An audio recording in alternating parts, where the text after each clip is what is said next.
Hello, I have another bonus interview. Shortly after this Saturday's episode where I talked about We OUTMEATED SHAI, the tweeter of that tweet was tagged and he reached out to me. And I asked if he'd be interested in talking on the record about that tweet. And he said yes, although he asked not to be on video. So here's our conversation. Please note that I actually had to re-record my bit of the conversation because I wasn't recording his video and I forgot that meant I wasn't recording my video. Anyway, let's go to the conversation.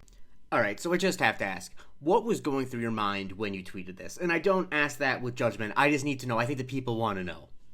Well, my friend who responded to you in the comments of your original video, which was great, by the way, he is a massive Shai fan. He's from Shai's hometown, and this guy would love to joke with me and, say the things that Shai has more aura, Shai's this, Shai's that. This guy even went as far as to making his background for his phone, the picture of the Shai and the Skims, as his background, and was like, oh, look at the time, guys, and it would just be the Shai picture. So when the Donovan Mitchell version came out, a fire surged within me. It was a genuine feeling of rage and a slight feeling of animosity going into that tweet. And so you're a Cavs fan? Yes, I am. And how did that come about? Because I see on your Twitter account that you have a bunch of different teams you're a fan of, and I don't know if you're from Cleveland. Well, no, but I'm around. Well, obviously LeBron back in the day, from his first stint, But I actually stopped watching the NBA for a little bit, and when I got back into it, I was looking at the Rockets. I was watching the Rockets games a lot with Harden. But then Donovan Mitchell caught my eye. And what really caught my eye with Donovan Mitchell was the series versus the Nuggets in the bubble. I think it was 21 or 22. But that series was just filled with so much passion. Jamal and Jokic versus Gobert and Mitchell, they were going at it, 50-point games, 40-point games. It was amazing to watch. So that made me a fan of Donovan Mitchell. And then when he went to Cleveland, that's when I was like, okay, this is all lining up now. And the word that I focused on when I did my video that you said you saw, and I appreciate that you watched it and still wanted to reach out to me, but the word I focused in on was the word we. Can you please talk me through what the thought process was of using the word we? Okay, so I cannot say that I'm one of the leaders of Donovan Mitchell FC, but as a community, players have their stands and whatnot. So it you know what FC means, right? When it comes to Twitter lingo, when it comes to NBA. I'm assuming fan club, although fan club, yeah. Football club, Yeah, well, it actually comes from football club, which is pretty funny. If there's an FC of a player like Donovan Mitchell, FC is just Donovan Mitchell fans. So I was, and I wasn't ahead of it at all, but I was speaking for all Donovan Mitchell fans that had to face the abuse from the Shai fans, like my friend. We did it. We got one up. It was like that. And how do you feel about this tweet basically being your Twitter legacy?